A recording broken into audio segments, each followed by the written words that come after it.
بھلا جس شخص کا سینہ اللہ نے اسلام کے لیے کھول دیا ہو سو وہ اپنے پروردگار کی طرف سے روشنی پر ہو، تو کیا وہ سخت دل کافر کی طرح ہو سکتا ہے؟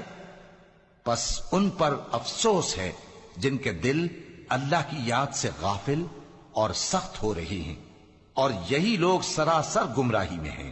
اللہ نے نہایت اچھی باتیں نازل فرمائی ہیں، یعنی کتاب جس کی آیتیں باہم ملتی جلتی ہیں اور دہرائی جاتی ہیں۔